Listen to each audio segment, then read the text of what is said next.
doesn't miss a thing. He is one of the most remarkable people I've ever known. Are you there, Yochi? Can you hear me? Yeah, I'm here in Thailand. I can hear you. Yeah. Do we have a good line this time? Are we okay? Yeah, we sound good as long as you can control your chin. We're fine. Okay, yeah. I have a different phone now, my newer phone. Dug it out of the bottom of a bag. Finally found it. So we should be okay. Yeah. Todd, if you could turn up his high end a little bit, we'll get a little sharper, crisper sound, I think. Okay. I'll try to get a little closer, okay? All right. You're good. You're good. Just don't do it on speakerphone, and we're fine. The latest news out of Japan, and we're not getting much news since they passed the law. You folks know the drill by now. It's just a situation, the lid came down, and most everyone complied out of fear or obedience or whatever. There's a certain cultural ethics there and an ethos that we don't know and we don't have here, but the news has all but dried up. We used to get inside reports from workers at Fukushima, which would be carried on E&E News and in other venues, but they've disappeared. The E&E News puts out one story a day now, not always to do with Japan. Very little information about the actual physical deterioration and devolution of the plant itself, which is happening around the clock. We're not hearing that. Today's story was that strontium-90 levels off the Fukushima shoreline have gone up over 20 times what they were a week ago. So as the model in the early 1980s predicted, after 3 years, strontium-90 would become one of the dominant radionuclides released in a reactor meltdown along a coastal region. So we've got that. 3.5 years, folks, plus the Pacific Ocean has been utterly contaminated with the most deadly stuff on the planet. And it's starting to show up en masse in terms of dead animals and dead sea life all along the West Coast, and for all we know, the entire ocean.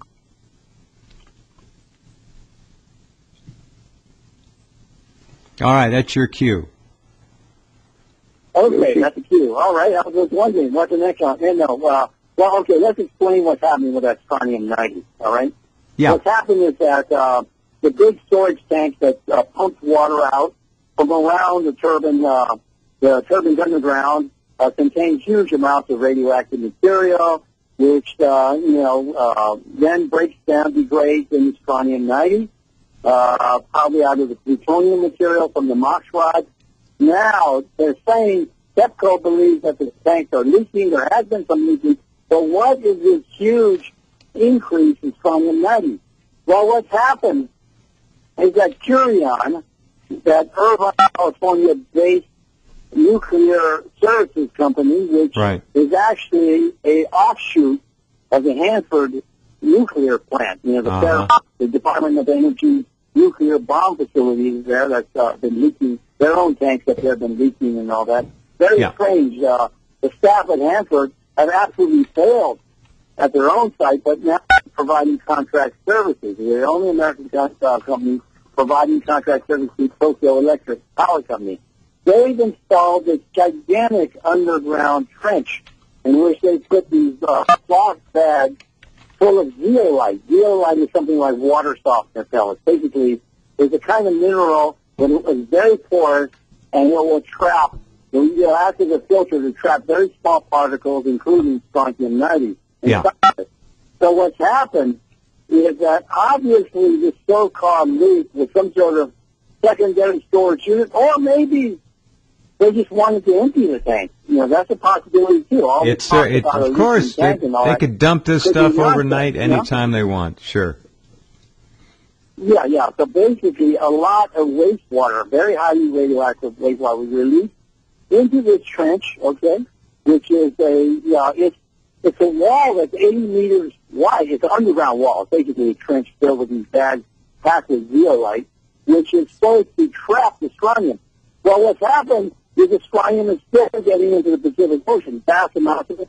As I had questions, I had questions with Curion people. Would this work? I think it's a passive system. It's very crude that the water from Fukushima, you've got groundwater there containing mud, all kinds of minerals in it.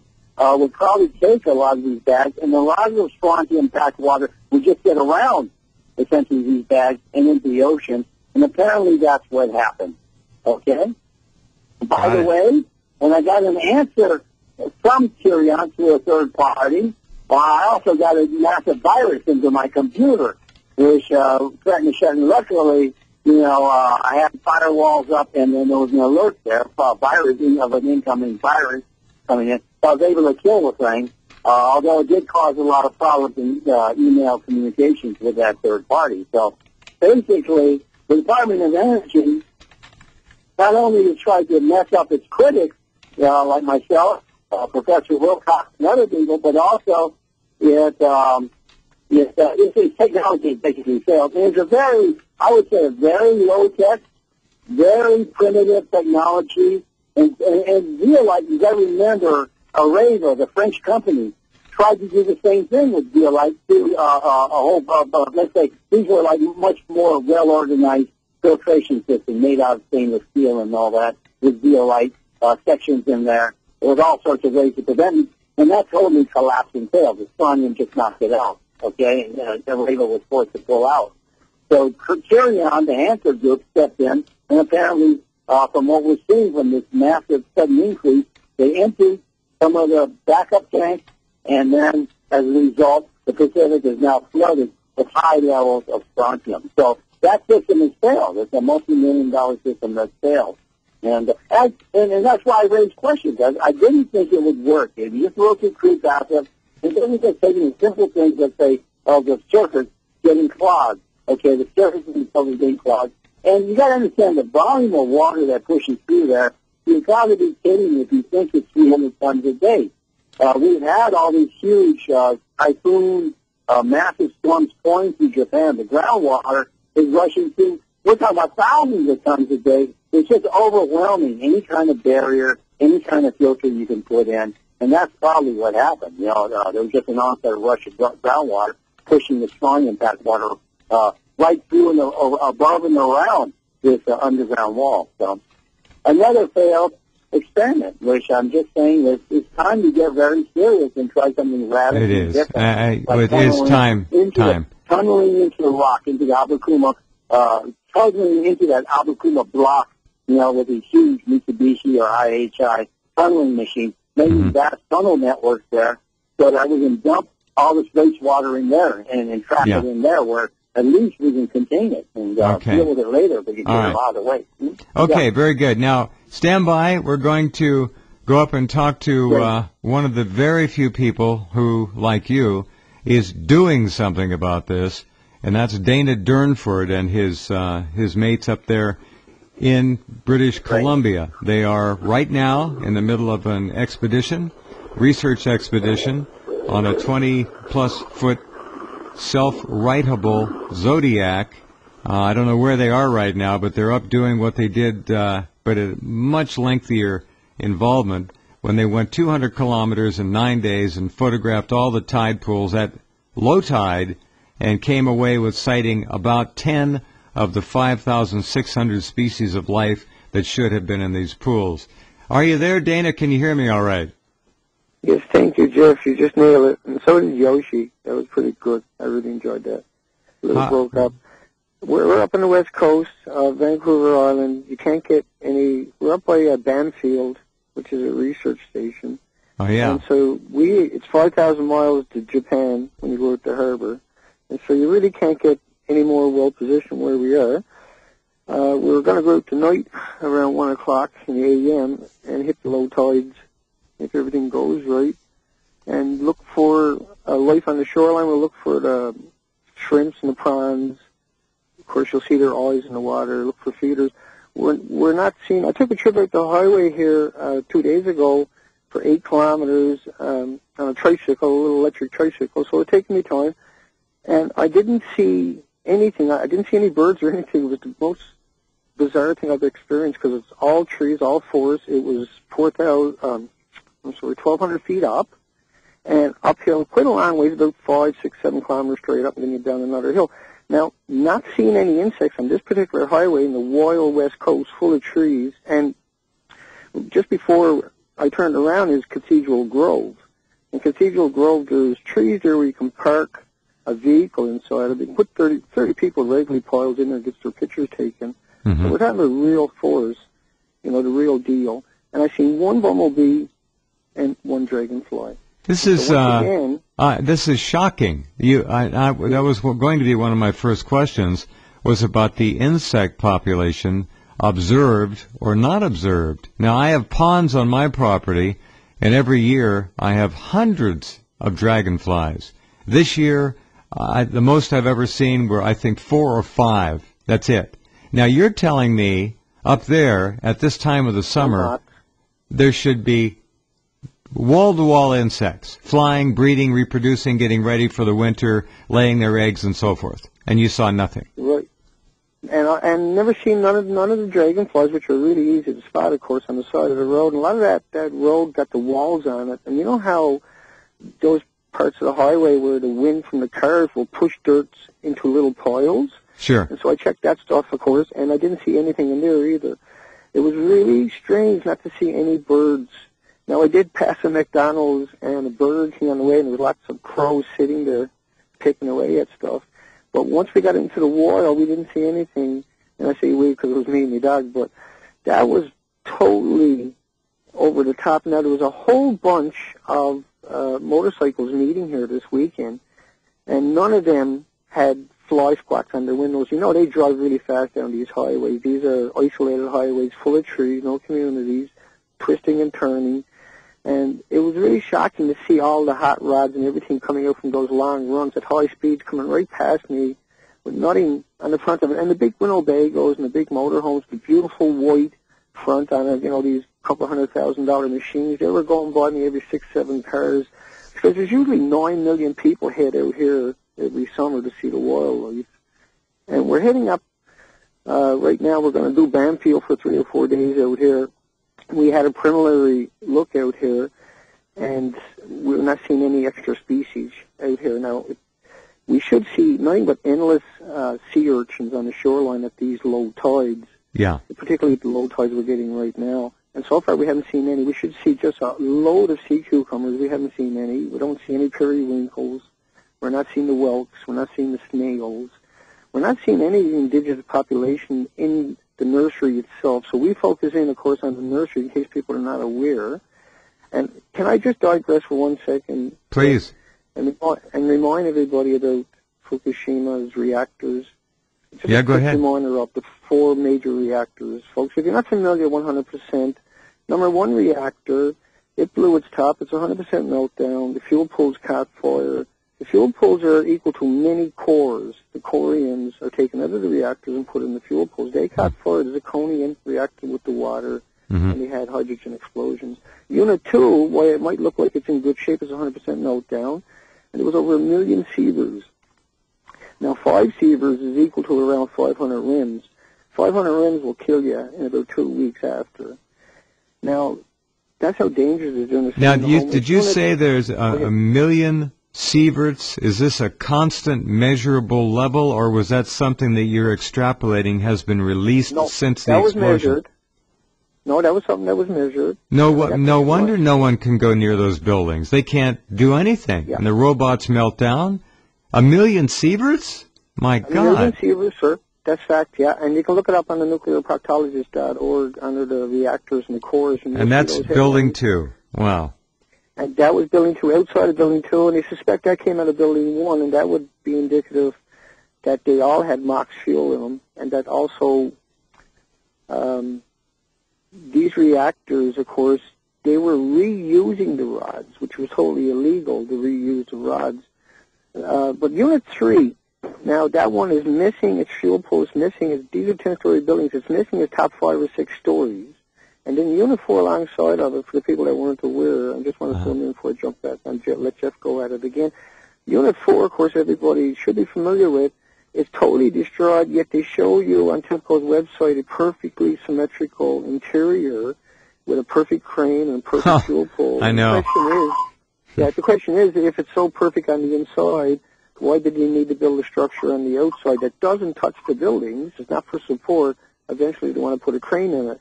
But they show you a picture on the inside where everything is absolutely perfectly intact, of course. And is that the distraction, I wonder?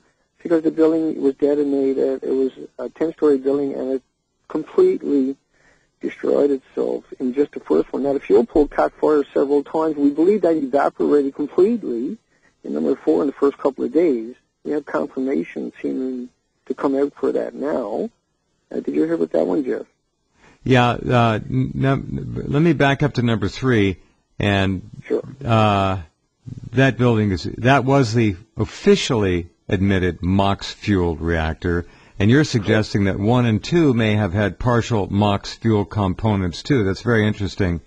We'll get from Yoshi his opinion in a minute on that. Building 4, as you know, TEPCO was removing the fuel assemblies, and then they suddenly got to the end of the line and just stopped with some flimsy excuse. Well, the bottom line is the fuel in the fuel pool is all congealed, melted together, broken, pieces of it on the bottom, and I think they've gotten all they can get out of it without running into a big risk. The sad thing is, sooner or later, one of those fuel pools or more is going to hit the ground. That's my fear. Yes. And when that happens, because the Wigner effect. That's right. That's right. It's when that happens. The integrity of the metal. Yeah. It's over. There's just nothing they can do. Nothing. So if we suspect it could have crumbled quite a bit because of the numerous tremors they get through there, and because of the censorship they got in Japan, it's hard to disprove that it's actually there. It's hard for anybody to actually go and get a picture because of the censorship now to prove that it's actually can't do there. it. No. We can't get nothing fresh at it, and no independence. We can't fly over it with a helicopter ourselves and have a no. The information has been shut down, and of course it can crumble because of that Wigner effect. It very well can, at any time at all, give it up and crumble any one of those buildings, and whatever is left inside of them, it's very speculative that there's anything left. I would imagine the coriums, from what I understand and from what I gathered up, certainly, that everybody else is reporting on over the last 3.5 years, they melted through in all 3 of the reactors right away. They confirm it, and then they deny it. They confirm they it. They lie. Absolutely useless, those people. Useless, lying criminals. One of the test wells next to, I've forgotten which building now, 3 or 4, 75-foot depth was picking up enormous concentrations of tritium, which suggests to me that in that case, the actual fuel had gone down that deep under what was left of the reactor. That makes sense. It's just a suggestion, but that's the best we can do.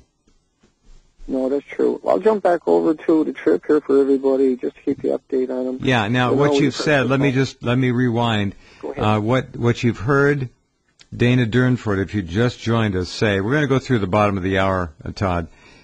There are virtually no insects left up there. And when there are no insects, there are no birds. The birds probably moved on to find food inland. Who knows? We don't see a lot of dead birds around, so hopefully the birds are still somewhere. The insects here have been minimized. My windshield, I'm in Oregon, same thing. Nothing like it usually is. Nothing. But you took a ride for, how many kilometers did you go? Now, on the bike, we covered about 8 altogether, me and the puppy. Okay. And did any of the bikers, I guess these are Harleys and all kinds of things, did any of them stop? Were you able to talk to them and say, by the way, look at your windshield? Or did you ask anybody about this? No, that's something I got to overcome. Is I'm a pretty shy person when it comes to, because the way it's just the way I am by nature. Because once I start the conversation, it's hard for me to walk away from a conversation, and I've been doing it all my life. Like, I know every wharf in Sure and every harbor across Canada, except for maybe 10 ports. And I know them well. I can get a shower at their house. I know them that well. When I was on the go, certainly. But we covered Victoria, Vancouver Island. Now, this is a wonderful place.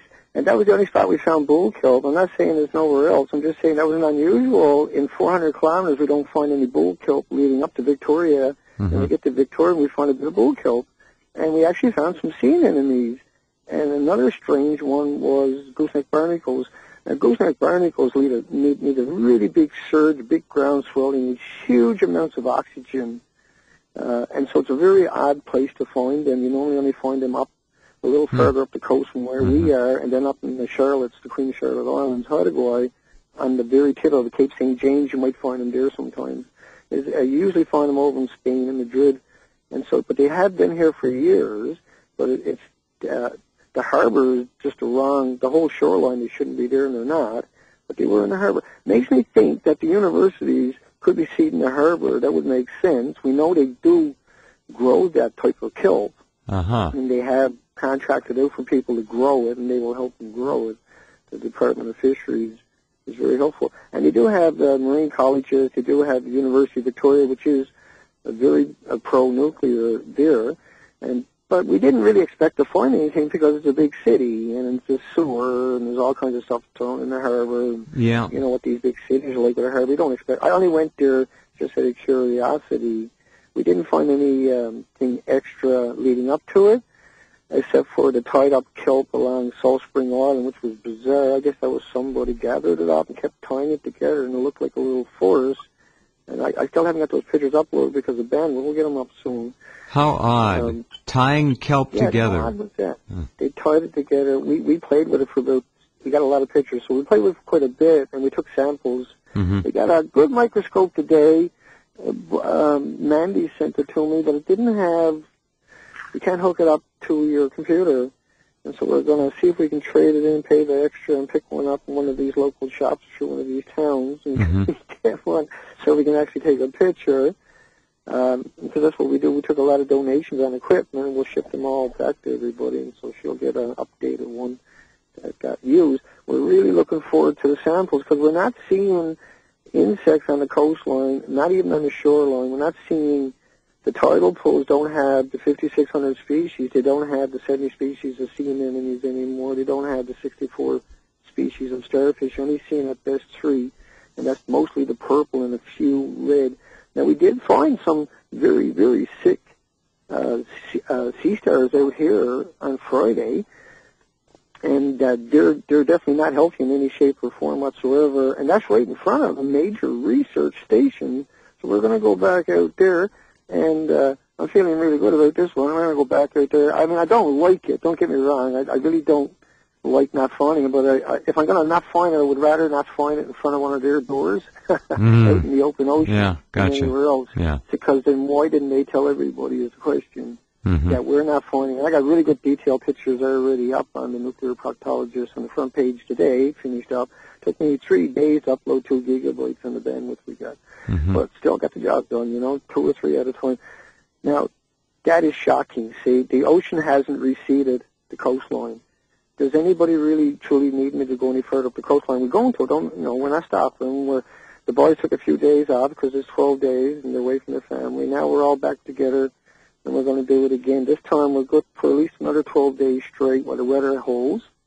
And the data is really going to come in. Once we go up the west side, Jeff, of the coast of Vancouver Island, I'll let you go in a second, and we don't find any more species, and they haven't stopped Fukushima, what do people really think is going to happen in the next year or two is the big question. I don't, most people don't want to think at all about it. They just want to look at the ocean and say how pretty and not understand that it's dying and dead. Yoshi, you've been listening to this. Come on in here. And a couple of questions and wishing you well. You sound a little bit tired. I know these kind of trips being outdoors in that air all the time is really tiring. It wears you out. It wears you out as the days go by. So I hope you can keep that up. The questions I have is, have you been able to come up with any preliminary sense of radiation readings, of dosage readings in the kelp or any of the other marine life that you've been able to pick up, whelk, things like that? And, go ahead. Huh? Yeah, we got some small readings, but the guys don't actually understand anything about radiation whatsoever, and they don't understand anything about Geiger counters whatsoever. And so I did make a little video they all watched a couple of days ago that it can't pick up potassium-40, bananas, potato chips, Wagner, sunshine stuff, and that it's only going to pick up man-made just to get them up to speed that this is real. And that background, normal, indigenous, everyday, stupid, insignificant background radiation cannot get picked up by a Geiger counter. That's the first one you got to kind of break down that paradigm for everybody. That you can't say a drink of water, a glass of water has around 7,500 becquerels of potassium-40. And if you take a Geiger counter, it's not going to read 7,500 becquerels. It's not going to read anything. If it does, that's cesium-137 most likely, because the EPA, without telling everybody, has increased or included a man-made radioactive element known as cesium-137 into our drinking water at the rate of 7,400 becquerels a cubic meter of water. And they say, now, this is normal, but this is actually a man-made radioactive element. So if you do find it in your drinking water, it won't be 7,500, hopefully, but it might be 50, 60, 70, 80. Well, and so what the plan was, go ahead, Jeff, I'm sorry. They raised the so-called safe levels of these radionuclides in water and in food and other locations to absurd levels. When you see 137, cesium-137, the only place that comes from is Fukushima. Thank you, yes. And just to answer Yoshi's question, because I kind of skipped over it, unfortunately, that time. Yeah, we took some samples, and we never wrote them down, and I don't know what they are.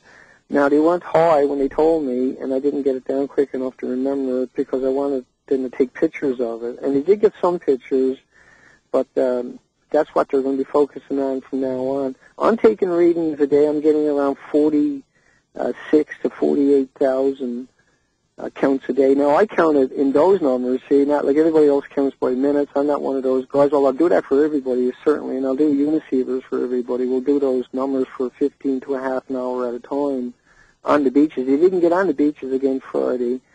They got on 2 beaches, but they had to come home to catch the ferry back, so they went along the shoreline, got more pictures than they did on the beach, and they got underwater footage. So this time is to put the Geiger counters on the beach each day, and they're going to get a little stand for that. If not, they got a plastic bag. And so when they get back aboard the boat, then they're going to take a picture of it, take a really good picture of it. And then we're going to put that at the front of the pictures each day, along with the GPS plotter pictures. And that way everybody got a handle right up to that. Like you say, it's a little slow getting started, but I think we're good now. Everything is working perfect, and we're ready for the real deal. Yeah. Unfortunately, like all the indications, and I'm getting, Jeff, I'll let you go, but I'm getting endless amounts of phone calls and messages and emails of people doing the same thing now, looking at the insects and checking bumpers. And, it's really something. Nobody is finding nothing outside of just a few. And, yeah, you can't deny it much longer, I don't think. And it's really, I don't know what to say. See? Let me say a couple things. First of all, I'm going to go right back to Yoshi. The idea that the insect population has been so thoroughly decimated, apparently, is paramount. Pictures will speak 1,000 million words. Nothing on the windshield, no birds. The pictures you're taking with the cameras, the pictures you're taking with your eyes, what you're seeing.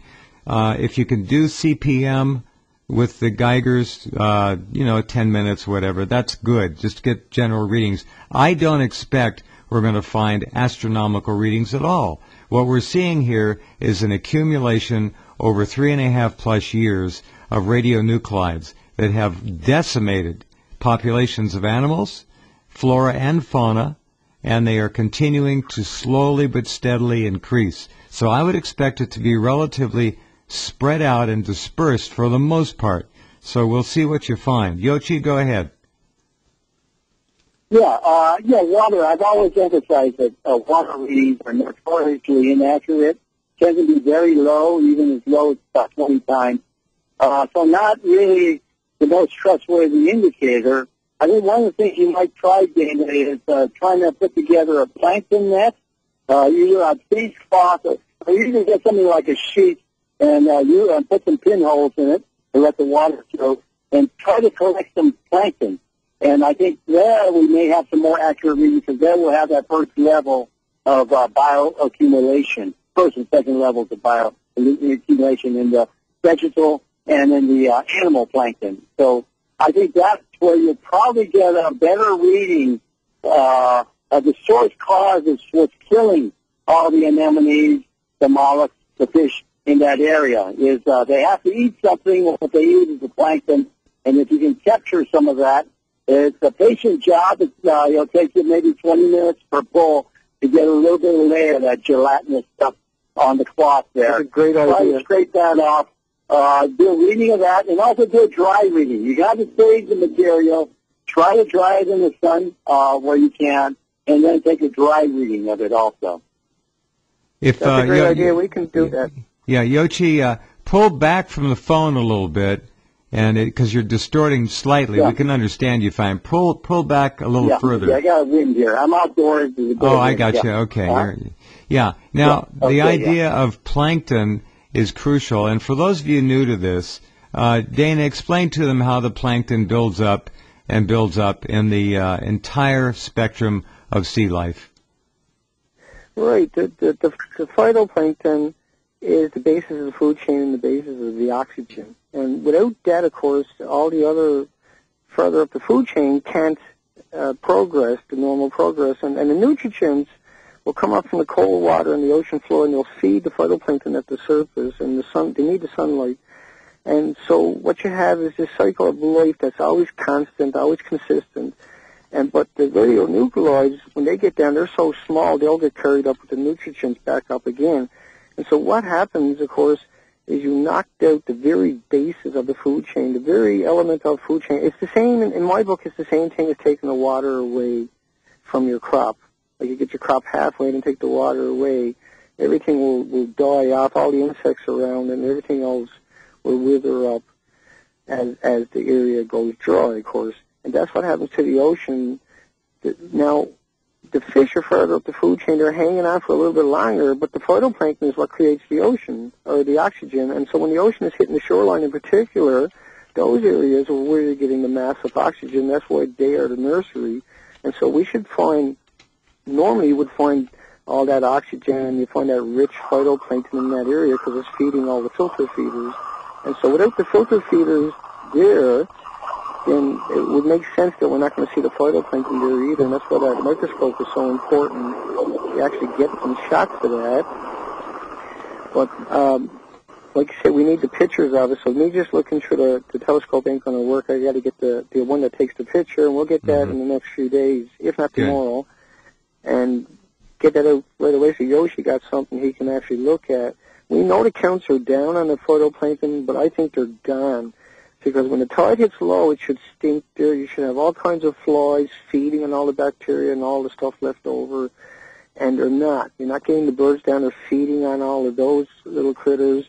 And then, of course, those low tide zones, that's where the migratory animals are going to come in and look for the small fries and everything. So they can't survive if they don't have, the pods that are eating the phytoplankton, because that's what they eat. And once again, you know the story of how the salmon came out and met the salt water, the little smelt, the little small fries, and then they died, right? They're a few weeks after. Yeah, it took them all out, right? Yep. And that's what I think is going on here. And also, I'm going to add in, go ahead, Jeff. You go ahead. I think, when you look at the original radiation that came across in that disposition, now the ocean takes about 130 days for it to cross. Think about, for people out there, think about the rain picking it up and then reliberating it back down onto the ocean in the sense of rain. So now you got rain coming down on top of the phytoplankton symmetrically across the ocean, because you get tens of thousands of miles of rain picked up every day, and that's moving across the ocean. And that starts eliminating the phytoplankton. But this has been going on every day, nonstop, for 1,280 days, I guess, is it now. That's too much, right? Because there's 1,440 plumes a day, every day, and nobody's going to stop it. The homeless don't know how to stop it. They probably are drinking aftershave, they're hungover. Not all of them, but a lot of them are destitute at this stage, and smart people wouldn't go in there anyway. They would know better. And we've seen examples of people that went in there, were smart enough to get out of there and talk about it. And so they say we haven't got a chance if we don't stop Fukushima. I mean, we got 12 species, as I showed many times now, and that's all we're really seeing. We counted, I think, 40, but these were in single individual areas where we found a few of the other species. And I'm sure it would probably find them. It would look really hard, but that's not how the ocean works. It's supposed to be every square millimeter of that 30 feet of water at the low tide zone. Every square millimeter should be loaded. You shouldn't be able to go ashore anywhere without slipping and sliding and almost breaking your arms and your legs every step of the way till you got up on the high tide line. And you can go ashore anywhere on our coastline and just walk up with sneakers on. You're not going to slip. You're not going to slide. That is inconceivable to someone like myself who dove this coastline and the east coast of Canada from one end to the other end, year after year, 315 days a year, 6 hours a day on the ocean floor, and then working the coastlines. And me go over right now and see that? No, I can't really resolve what I see. I cannot resolve that. I understand. It just doesn't compute. Wow. No, don't. All right, my friend. Thank you for the report. Stay safe. Stay well. Yoshi? Yeah. Good night, Yoshi. We'll do that for you. We'll get keep that in there. Right away. Use a T-shirt if you got to. Use a T-shirt if you got to. Catch that camp plankton. That's your best bet. I think on getting it accurate. We'll give it a try. Okay? I got some of them. Yeah, give it a shot. A little wire, a T-shirt, that should do the job. Okay? Good luck there. Okay, my friend. Thank you. Yeah, okay. Good night now. Good night. Hang in there. Yeah. Night, Dana. Okay, good. Bye-bye. Yeah, he's obviously tired tonight. This is a very grueling thing. It sounds very, very, it is hard. It is rough. It is rough out there. I mean, that's what I told you. It's hard to imagine the effort it takes to travel, to get that end, to try to take measurements, try to take photos. And it does take time. It does take a lot of time. Every reading takes a lot of time, a minute or so. And then you've got to pack, unpack, wash things off. The hours just go by so quickly in the field work. And the great regret is you just wish you had more time, but radiation doesn't give us the time because you're being exposed out there, just like all the other animals are. The longer you're out there, the more exposure you have. So it is very wearing on body and mind, no doubt about it. So. Which is why I'm here in Thailand. I got to come back here, and it takes, really, it takes a good 6 weeks to just get back on your feet, and to still feel the effects months later. So. It comes and goes, and it's a tough ordeal that Tokyo Electric Power Company has put us through because of their faulty nuclear technology. Right. So anyway, well, I think I really hope that they can continue. At least it doesn't sound like they're being harassed by drugs. They're probably far out of range of that kind of nonsense now, and let's hope they can proceed safely. In the I couldn't agree more. You really got to hand it to them. This is very brave, very difficult mission that they've undertaken on behalf of all of us. And I said before, these water readings are not very good. I had Geiger counters specially made for water. They were super expensive. They were $4,000 a pop, Wow. And they actually broke down. They rapidly broke down and then failed to deliver any readings, so they weren't giving me much readings of what was in the water off of Fukushima, but the electronics broke down. So obviously, you're in that. You see what I'm saying here? Yes, I do. I'm not getting a huge reading out of the water, but there's enough of something in that water to knock out the equipment. So Got it. It's a catch-22 there. I didn't have a lot to report. Then I converted to dosimeter readings in the kelp, and then the other kinds of algae out there, the other kinds of seaweed out there, and that's why I had to move in that direction, as far as the water readings were just so treacherous to do, So he's having the same problem. I should have warned him earlier about. I think I mentioned something, but you don't realize it till you're there that something's gone fatally wrong. Your water readings are not adding up. It doesn't make sense. Okay. And I guess you just have to learn from your own experience. Well, I tell you right now that what they're doing, just documenting the tide pool disaster up there and the nursery, as he calls it, is plenty. I mean, we really don't need accurate readings of the seawater. We're seeing what 3.5 years of radioactivity has done. I mean, we're looking at the proof. It's right there. And no bugs, no insects. This is a really bad situation. It's huge. Well, we lost him. We'll try and get him back. Wherever you are, if you're up in the Northwest, and we did have that one report from the Midwest, and maybe it was Mississippi. The people down there said that they had very, very scarce amount of insects this summer as well. Now, granted, there is a drought. Granted, some insects require pools of water, standing pools of water here and there to recreate, procreate. A lot of them don't. Certainly the drought has impacted somewhat the insect population in California. I have no doubt about that, and probably in Oregon as well, although the drought is not so severe here by any measure. But what he did find out on that road trip that he went on for 7 or 8 kilometers was that he was watching, you heard him say that, Yochi, he was watching the vehicles go by, and they were all clean on the front. Motorcycles, clean on the front. Yeah. So, not good. So definitely a kill-off is going on. Very difficult to detect the radiation there because it's coming over in low doses or in the feedstock, in the plankton. That's right. And one of the interesting things is whether much plankton itself has survived the ride, and that's why it's important that he does this test. He may not have a lot of sampling left to do if the plankton kills off and falls to the bottom, before it reaches the coast by now. So we have no idea really of the larger mechanics of what's going on. The bottom by the way, could we be... just lost a call, as we discussed it. No. This was something else. As we discussed earlier, there's been a lot of satellite problems since that corona mass ejection a couple of days ago. Email found, basically email connection, satellites being knocked out. Yeah. Probably something like that along the line. So it's a different phone, so it's not a key problem. So we've had a lot of disruptions, and people have got to understand those cosmic rays, the solar rays, do contain gamma rays. You got to be careful when these things happen. You got to shelter yourself. Anyway. Very good idea.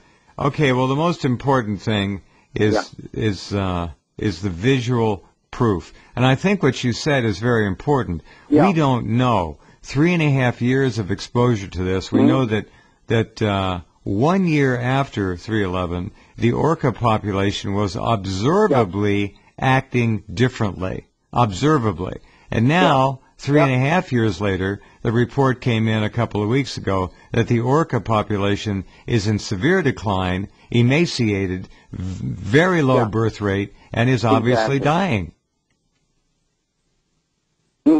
Yeah, was it right after 3/11? I think about 6 months later, I did a study on the Japan's Pacific coast where the two currents merged.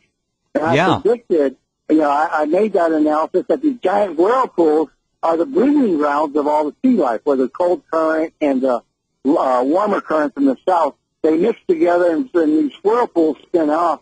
And that's where all the plankton develop, all the fish, basically lay their eggs and, spawn. Spawning goes on. It could be that by now that whole system is dead, from the radiation, that we may be seeing a kill-off far lower on the food chain than we realize. Because the stuff is microscopic, because, again, even people like Dana, it's pretty scientifically astute. We're not doing it. I've never done plankton studies out there. I think that's probably going to have to be the next stage if, in fact, the bottom rung of the food chain have been killed off. If that's the case, everything's going to die of starvation, not just radiation poisoning there. So. Well, and then if I can bring this up again, every year at this time in the late summer, on the outside of my house, there are these 3, 4, 5-inch white spider webs, little spiders. They built these little 4 or 5-inch webs all over the house, every crack, every crevice, and they eat. And I have to hose them off at the end of the summer. There are none to speak of now in the house. There's no food for them. no Yeah. spiders. So this food chain thing Well, yeah, is exactly. collapsing No food, from and bottom to also top. yes, yeah. And it's a reproductive cycle that we're talking about here. Eggs, these lower species, they're not hard. They're not inside bodies. They're out. They're very soft little things out in the open, very vulnerable to radiation. So we're talking about a disruption of the reproduction cycle of thousands of species right at the base root, at the bottom of the food chain, and then the impact being felt all the way up to something like the killer whale, the orca, which is at the very top of the food chain. Yeah. So we still don't understand all the dynamics. There are a lot of marine biologists. There's just, tens of thousands of marine biologists out there with various centers that get hundreds of millions of dollars in funding, and they're not doing the research. Maybe they're whispering in the corners that something's wrong, but there should be like hundreds of ships out there right now doing research studies, and that's not being done. The chain has been pulled. There's absolutely no science being done. No. And the fact that I may have to order a plankton net, this is kind of ridiculous. Get out there in a kayak with a plankton net, if that's what the whole science, marine biology, of marine science, of the Pacific boils down to someone out there in a kayak, like these guys, on a Zodiac with a plankton net. That may be the last stage of our research. We may find out there's nothing down there anymore, folks. There's no more food for these animals. Everything is dead. And I don't know. That's conjecture still. We need the proof. I always work on proof. But my suspicion is leaning that way, given the fact that he's not finding large degrees of radiation and things. And I've always suspected that. This stuff is going through the bodies, through their system. It's not depositing in slot. It's killing them with gamma rays. Basically, they're excreting what they eat and the water they drink. But in the process of that radiation passing through their body, it's killing their nervous system and their circulatory system, and they're going down. They're dying. So we're not getting like these super hot toasted animals. These things are just cold fish keeling over from long-term exposure. I think you're 100% right. Year in, year out. Yeah, Mexico is banned the fishing of large tuna. They say there are only about 10% of them left. Nobody's asking the question. Mm-hmm. They're just saying, "Oh, okay, we won't do it." Yeah, and they blame. Tuna, They blame it on these asinine reasons. It's farmed. Yeah, tuna in Mexico, a lot of that is farmed too. These gigantic nets out at sea in the California current, those are dead too. So obviously, it's the passage of water through their systems in very low concentrations. That's right. To kill them. Okay? Low, constant the balance in the ocean exposure. Is very, very delicate. Yeah. Huh? Low, constant I think that's exposure. What it is, 'cause, yeah. Now, and they keep talking about. Go ahead, Yoshi. Go. Yeah. Well, I found high readings in the southern California coast, in Malta and all. But you got to understand, for about a third of the year, you've got that warmer water coming up from Mexico, which is a lot cleaner. Mm-hmm. So the sea life can hang on there a little bit longer. They're not constantly exposed in the California current. So there is a reason why they can build up the radiation in their bodies down there. Warmer water, so they have a more favorable environment, and they do have that moderating water for about a third of the year up from the from the south, which is far less radioactive, and which is probably keeping them alive, like in an aquarium sort of situation. But way up where Dana is, where you are, that's just pure cold water coming across. Well, it's not that cold, but it's the water from the North Pacific current that's heavily irradiated compared to other waters. And when I mean heavy, again, you go swimming, you're not going to keel over and die. But if you have to live in that water 360 days of the year, it will kill you. Okay, so. Well, I remember that. It's a lot colder, so the animals are much more vulnerable. Absolutely. And there's no moderating water there for them. Yeah, and remember that. Coming down fresh water from North American coast that's irradiated. Okay. Oh, I agree. The study of the sea floor off California, that one study, we've heard no more, a big surprise, that said normally the bottom of the sea floor has about 1% coverage of dead sea life.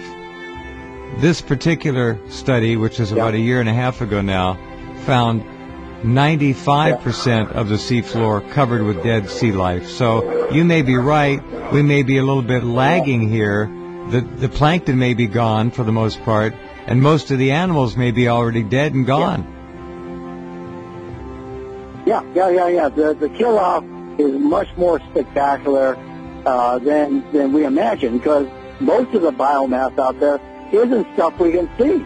It's Agreed. microscopic. It's at the plankton level, okay? Yeah, totally agree. So we can see 90% of the sea is dead, and it's killing the 10% that we can't see, okay? Which has been pushed up along the west coast, required, too. More study required. We're going to have to get out there with other means and, crack open this puzzle also. Indeed. Okay, next week, hopefully we talk more on the political issues of the nuclear game, okay? Okay. All right, you be well. Take care. All right. Okay, All right. Good night. Yoichi Shimatsu, former weekend editor of the Japan Times, an eminent journalist and one of the world's great environmental researchers, period. We will be right back tomorrow night in 21 hours. Talk to you then. Take care.